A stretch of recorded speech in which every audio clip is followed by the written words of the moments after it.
Brief introduction about yourself and about the place you run. My name's Nick Mead and we run a tank driving centre here where people can come and not just look at tanks but actually drive them. It's a bit like an open air museum where you don't just get to look. I bought my first tank about 18 years ago. 18 years ago. Okay. And I only bought it for fun. I had to buy a pair. The MOD, Ministry of Defence, wouldn't sell me one. I had to buy a pair, and I'd seen one or two advertised and they were making about 20,000. And I managed to buy a pair of new ones off the MOD for £3,600, and that's profit. That's serious profit. So the idea was to keep one for myself and sell the other one for quite a lot of money, and I've got one for free. I used to restore classic cars just as a hobby, and you're always fighting rust and waiting for the next bit of rust to bubble up, and it was. And then I just saw this tank advertised, and I thought, wow, £10 million worth of tank for a couple of £1,000. If you drive on the road, do you want to get some permission from the government? No. When you get your tank, you get a form called a 654, and you send that off for £30, and you get your registration document. Your tax is free forever.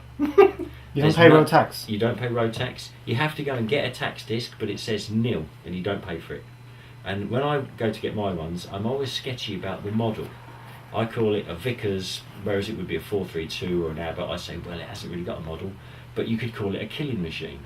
And I can normally get the ladies in the post office to write killing machine on the tax disc, which is just a bit of fun.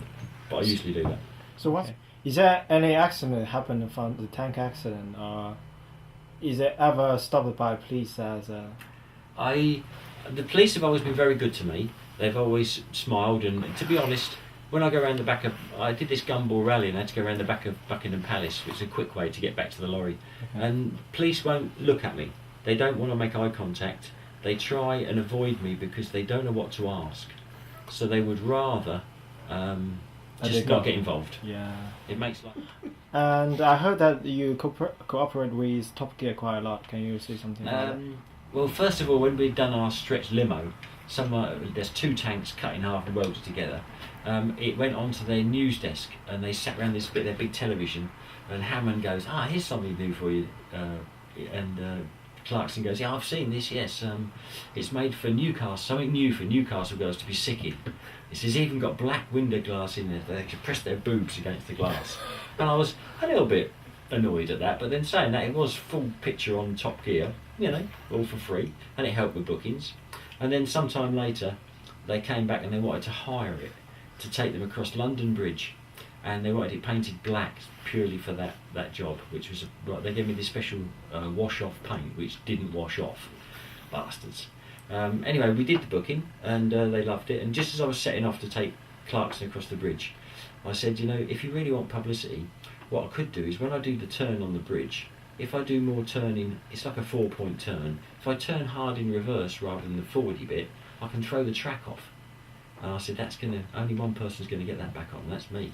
And that's going to take 5 hours. And the London Tower Bridge will be closed for 5 hours. And he said, wow, that'd be fantastic publicity. He said, what's it going to cost? I said, £5,000, and I'll do it. And he said, what can you do in about an hour? I said, nothing.